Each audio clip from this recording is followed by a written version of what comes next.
દોસ્તો આપણે purchase invoice જોઈ રહ્યા છીએ। પરચેઝ ઇન્વોઇસમાં આપણે ક્વોન્ટિટી, રેટ, ડિસ્કાઉન્ટ આ બધી વસ્તુ આપણે જોઈ રહ્યા છીએ। ડિસ્ક્રિપ્શનની આઇટમ આપણે બધી વસ્તુ જોઈ રહ્યા છીએ ને ડિસ્કાઉન્ટની કોલમ કઈ રીતે એડ થાય છે તે પણ આપણે જોવાનું છે।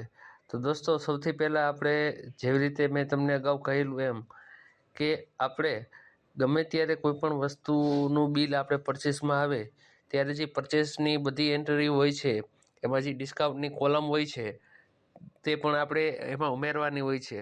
તો દોસ્તો અગાઉના વિડીયોમાં મેં તમને સમજાવેલું છે કે ડિસ્કાઉન્ટની કોલમ ફીચર્સમાંથી કઈ રીતે આપણે એડ કરવાની। જનરલી આપણને ખ્યાલ હોય છે કે નેમ ઓફ આઇટમ આપણે પરચેસ લેઝરમાં સ્ટોક આઇટમ કઈ રીતે એન્ટ્રી કરવાની છે તે પણ આપણે જોઈ લીધું છે। તો આપણે 100 ક્વોન્ટિટી પરચેસ કરેલી છે 4.9 રૂપિયાના હિસાબથી। તો દોસ્તો મારું તમને સમજાવવાનું એ જ છે કે જ્યારે આપણે બધી એન્ટ્રી કરીએ ત્યારે આપણે પરચેસ કરીએ છીએ ત્યારે જે ડિસ્કાઉન્ટ છે એ આપણા માટે ઇન્કમ થશે, કારણ કે એ સામેવાળી પાર્ટી આપણને ડિસ્કાઉન્ટ આપે છે। એટલે દોસ્તો આપણે પરચેસની એન્ટ્રી કરીએ છીએ, ક્વોન્ટિટી, રેટ અને એમાઉન્ટ આ બધી વસ્તુ આપણે એન્ટ્રી કરી દીધી છે। આપણે જીએસટીની વિગતો આપણે નેક્સ્ટ લેક્ચરમાં જોશું। આપણે જનરલી અત્યારે ડિસ્કાઉન્ટ વિશેનો કોન્સેપ્ટ અત્યારે આપણે શીખવાનો છે। જો દોસ્તો આપણે જો ડિસ્કાઉન્ટનું કોલમ જે રીતે ફીચર્સમાં જઈને આપણે સિલેક્ટ કરેલું છે તો 10% ડિસ્કાઉન્ટ મેં અહીંયા કરેલું છે તો ઓટોમેટિકલી તમને દેખાય છે કે 49 રૂપિયા આપણે ડિસ્કાઉન્ટ તરીકે આપણને મળી ગયા છે। તો આગળ આપણે જોઈશું જેવી રીતે ડિસ્કાઉન્ટનું લેઝર, ત્યાર પછી મેઇન વસ્તુ છે કન્ફિગરેશનમાં જઈ આપણે ચેક કરી લેવાનું બરાબર છે કે કેશ એન્ડ ટ્રેડ ડિસ્કાઉન્ટ છે એનો ઓપ્શન આપણો યસ હોવો જોઈએ। તો provide cache and trade discount છે તો તેમાં આપણો ડિસ્કાઉન્ટનો ઓપ્શન છે એ યસ હોવો જોઈએ।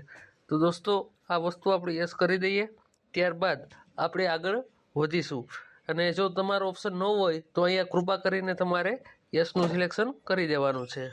તો બીજું આગળ આપણે વધીએ તો દોસ્તો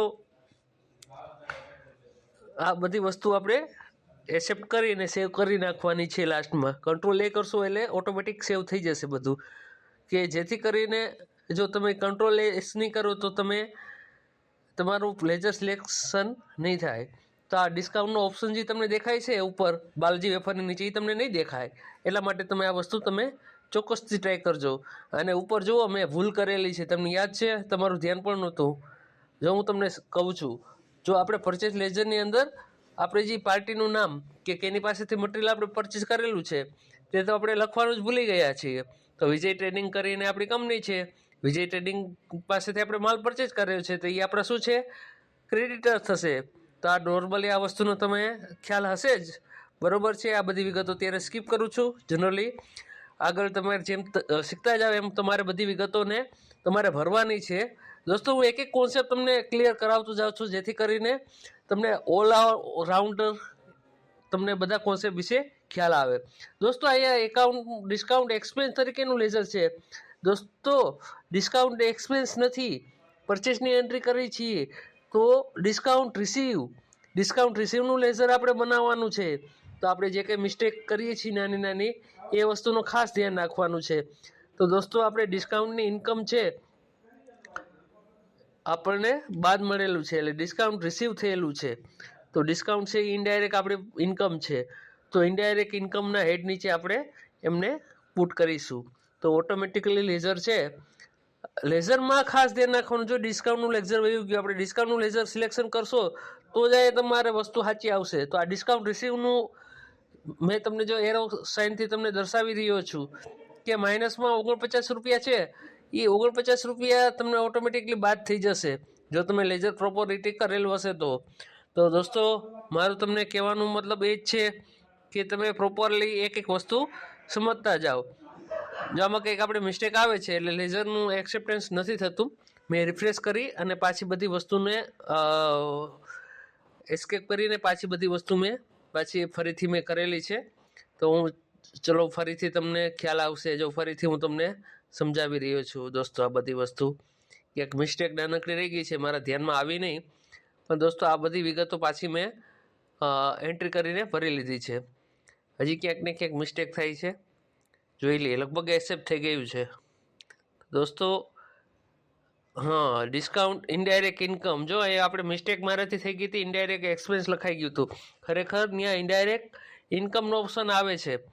ઓકે, ત્યાર પછી તમે દોસ્તો આ વસ્તુને એક્સેપ્ટ કરશો એટલે જનરલી જો ડિસ્કાઉન્ટ લેજર માઇનસ તમારા ઓપ્શન આવી ગયા, ડિસ્કાઉન્ટની રકમમાં -441 આવી ગયા. તો દોસ્તો તમને ખ્યાલ આવી ગયો. આ ઓરચેજ નહીં, purchase. Okay, sorry by mistake. તો તમને નેરેશનમાં પરચેજ એકાઉન્ટ તમને લખી આપ્યું છે. તો દોસ્તો આપણે પરચેજ એકાઉન્ટનું લેઝર આપણે કમ્પ્લીટ થઈ ગયું છે અને આપણે પરચેજની એન્ટ્રી ડિસ્કાઉન્ટ સાથે કમ્પ્લીટ થઈ ગઈ છે. Well and good.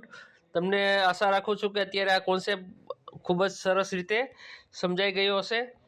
તો દોસ્તો આપણે હંમેશા એક કોન્સેપ્ટને આગળથી ધીરે ધીરે સમજતા જઈએ અને આપણે એકાઉન્ટિંગમાં ફૂલ એક્સપર્ટ આપણે બની જઈશું એવી મારી આશા છે.